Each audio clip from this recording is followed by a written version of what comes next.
Sir, ಈಗ SCPTSP ಹಣ 6 ನಿಗಮಗಳಿಗೆ ಹಂಚಿಕೆ ಆಗಿದೆ ಅಂತ. SCPTSP ಹಣ ಕಾಮಗಾರಿ ಇರ್ತಕ್ಕಂಥ ದುಡ್ಡು 6 ನಿಗಮಗಳಿಗೆ ಹಂಚಿಕೆ ಆಗಿದೆ. ಅಲ್ಲ, ಆ ನಿಗಮಗಳಿಗೆ ಅಲ್ಲಿ ಏನು SC/ST ಇರ್ತಾರೆ, ಆ ದುಡ್ಡುಗಳು ಅಲ್ಲಿ ಹಂಚಿರ್ಬೋದು. ಮತ್ತು ನಿಗಮಗಳ ಥ್ರೂ ಹಂಚ್ತಾರೆ. ಎಲ್ಲ ಡಿಪಾರ್ಟ್ಮೆಂಟ್ ಥ್ರೂ SCPTSP ವರ್ಕ್ಗಳು ಆ ಡಿಪಾರ್ಟ್ಮೆಂಟ್ ಥ್ರೂಗೆ ಕೂಡ ದುಡ್ಡು ಕೊಡ್ತಾರೆ.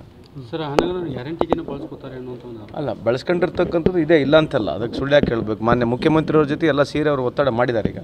ಸೊ ಮುಖ್ಯಮಂತ್ರಿಯವರು ತೀರ್ಮಾನ ಮಾಡ್ತಾರೆ ಅದನ್ನು.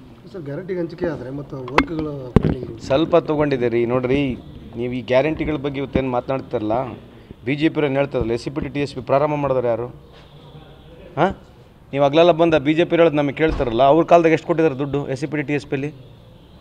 20 ರಾಜ್ಯಗಳಲ್ಲಿದ್ದಾರೆ, ಎಲ್ಲ SCPTSP ಇಂಪ್ಲಿಮೆಂಟ್ ಮಾಡಿದಾರೇನ್ರಿ BJP ಅವರು? ಹಾಂ, have the got in a moral right to ask this question? 19 to 20 ಸ್ಟೇಟ್ಸ್ನಲ್ಲಿ BJP ಇದ್ದಾರೆ, ಎಲ್ಲ SCPTSP ಕಾರ್ಯಕ್ರಮ ಅನುಷ್ಠಾನಕ್ಕೆ ತಂದಿದ್ದಾರೆ ಅವರು. ನಾವು ತಂದ ಮೇಲೆ ಸುಮ್ಮನೆ ಏನೋ ಒಂದು ಹೇಳೋದು, ಸುಮ್ಮನೆ ನೋಡಿರಿ, ಇದು ಸ್ಟಾಪ್ ಮಾಡೋಕ್ಕೆ ಹೇಳ್ರಿ BJP ಅವ್ರಿಗೆ.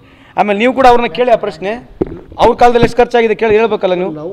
ಅಲ್ಲ, ನೀವು ನನ್ನ ರಿಕ್ವೆಸ್ಟ್ ನಿಮಗೆ, ನೀವು ಅದನ್ನು ಕೇಳಿ ಫಸ್ಟು. ನಮ್ಮನ್ನು ಅಟ್ಯಾಕ್ ಮಾಡಿದ ತಕ್ಷಣ ನೀವು ಕೇಳಿ, ಸರ್ ನಿಮ್ಮ ಕಾಲದಲ್ಲಿ ಎಷ್ಟು ಖರ್ಚು ಮಾಡಿದ್ದೀರಿ ಹೇಳ್ಬೇಕಲ್ಲ ಅವರು. 2018ರಿಂದ 23ವರೆಗೆ ಅವ್ರ ಅಧಿಕಾರ ಇತ್ತು, ಅವ್ರು ಎಷ್ಟು ಖರ್ಚು ಮಾಡಿದ್ದಾರೆ ಅಂತ ಹೇಳ್ಬೇಕಲ್ವಾ ಜನಕ್ಕೆ ಬಹಿರಂಗವಾಗಿ. ಅದ್ರ ಬಗ್ಗೆ ಚರ್ಚೆ ಮಾಡಿ ಕೇಳಿ. ಇವತ್ತು ಇಡೀ ದೇಶದಲ್ಲಿ 20 ರಾಜ್ಯಗಳಲ್ಲಿ BJP ಇದೆ, ಎಲ್ಲಿ SCPTSP ಕಾರ್ಯಕ್ರಮ ಮಾಡಿದ್ದಾರೆ? ಎಲ್ಲನ ಮಾಡಿದಾರಾ? ರಾಜಸ್ಥಾನಲ್ಲಿ, ಗುಜರಾತ್ನಲ್ಲಿ ಎಲ್ಲ ಮಾಡಿದಾರಾ? ಗುಜರಾತ್ 30-40 ವರ್ಷ ಅವರೇ ಆಳ್ತದೆ, ಎಲ್ಲ ಮಾಡಿದಾರಾ? MP ಎಲ್ಲಿ ಮಾಡಿದಾರಾ? ಸುಮ್ಮನೆ ಏನೋ ಮಾತಾಡ್ತಾರೆ, ಬಂದು ಹೇಳ್ತಾರೆ, ನೀವು ನಮ್ಮನ್ನು ಕೇಳ್ತೀರಿ.